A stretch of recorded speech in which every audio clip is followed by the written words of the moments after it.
नमस्कार। आज हम एक ऐसे ग्रंथ की बात कर रहे हैं जिसे सिर्फ पढ़ा नहीं जाता, कहते हैं उसे जिया जाता है। श्रीमद् भागवत महापुराण। सुना है। इसमें भगवान कृष्ण की बातें, उनकी लीलाएं मानो एकदम जीवंत उठती हैं। हाँ, बिल्कुल। और ये सिर्फ एक किताब नहीं है। सही। हमारे पास जो जानकारी है वो भी यही बताती है कि इसका हर शब्द, हर श्लोक वो सिर्फ कहानी नहीं है, बल्कि जीवन जीने का एक नजरिया है। ये मोह से निकालकर। शांति की तरफ ले जाने वाला एक रास्ता दिखाता है ना? बिल्कुल सही। कहते हैं कि इसका सार इतना गहरा है, सुखदेव जी ने राजा परीक्षित को सिर्फ 7 दिनों में इसे सुनाकर मृत्यु के भय से मुक्त कर दिया था। सिर्फ 7 दिनों में मृत्यु के भय से मुक्ति? हाँ, तो अंदाजा लगाइए कि ये कितना शक्तिशाली होगा। ये डर, मोह, गुस्सा, अहंकार, इन सब से ऊपर उठाकर भक्ति, ज्ञान और वैराग्य की ओर ले जाता है। ये तो बहुत बड़ी बात है। डर से आजादी। अच्छा, तो इसमें कोई कोई खास तरीका या कोई मूल मंत्र भी बताया गया है जो इस सफर में मदद करे? हाँ, बिल्कुल।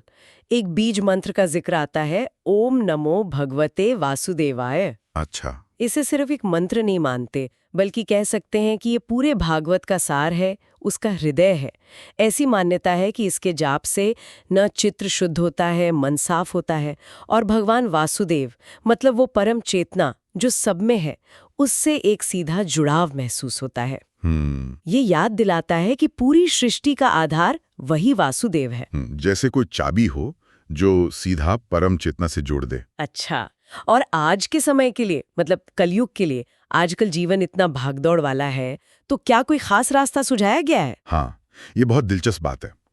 देखिए, एक विचार आता है, कलौ तद हरि कीर्तन आदि। इसका मतलब है कि इस युग में, यानी कलयुग में, इंसान की उम्र कम है, मन बहुत भटकता है, शक्ति भी पहले जैसी नहीं रही। हाँ, ये तो है। तो पहले के युगों की तरह बड़े बड़े यज्ञ करना या बहुत कठिन ध्यान लगाना शायद सबके लिए मुमकिन ना हो।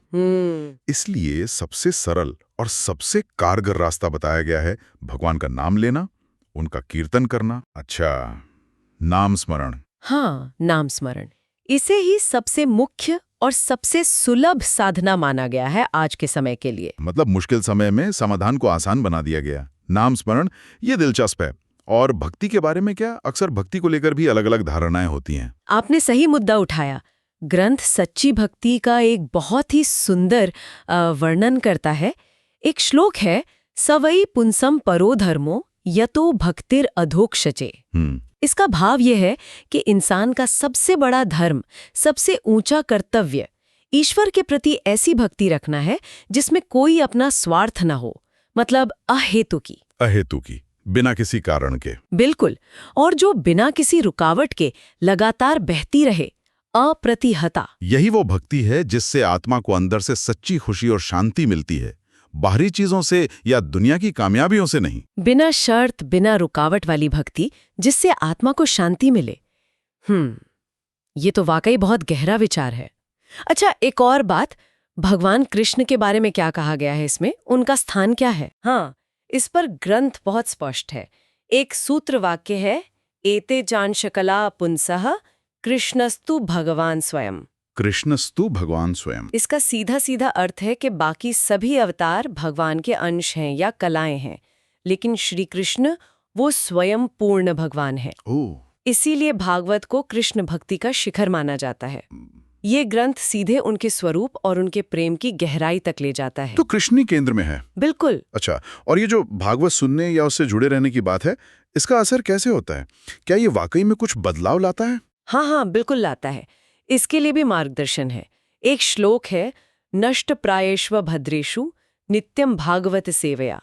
ये बताता है कि लगातार भागवत के संपर्क में रहने से, मतलब उसे सुनने से, समझने से, उसकी सेवा करने से हमारे मन की जो बुराइयां हैं, कमजोरियां हैं, अज्ञान का अंधेरा है, वो धीरे धीरे खत्म होने लगता है, नष्ट होने लगता है। हाँ, और जब मन साफ होने लगता है, तब भगवान के प्रति एक अटूट, एक स्थिर किस्म की भक्ति, जिसे नैष्ठ की भक्ति कहते हैं, वो अपने आप जागृत होती है।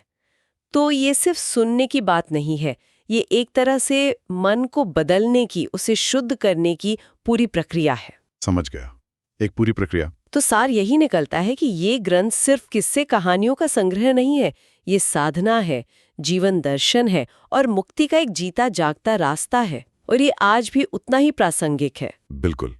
वाकई आज हमने श्रीमद् भागवत से जुड़ी इस जानकारी से कई अहम बातें समझी कि ये सिर्फ पढ़ने का नहीं, जीने का ग्रंथ है। आज के युग में नाम स्मरण कितना जरूरी है और वो सच्ची भक्ति कैसी होती है जिसमें कोई स्वार्थ ना हो, अहेतुकी, और कैसे श्रीकृष्ण ही इसके केंद्र में हैं। हाँ, और सबसे महत्वपूर्ण संदेश शायद यही है कि लगातार इसके विचारों के संपर्क में रहने से मन की शुद्धि और सच्ची शांति पाना संभव है। तो इस पूरी चर्चा के आधार पर एक सवाल शायद मन में आता है सोचने के लिए। अगर भागवत के अनुसार सच्ची खुशी और शांति भारी चीजों से नहीं बल्कि उस अहेतुकी भक्ति से मिलती है, मतलब बिना किसी शर्त वाले प्रेम और जुड़ाव से, तो आज की इस भागदौड़ भरी जिंदगी में हम अपने अंदर उस गहरी संतुष्टि को कैसे खोजें, कैसे महसूस करें, इस पर सोचना चाहिए।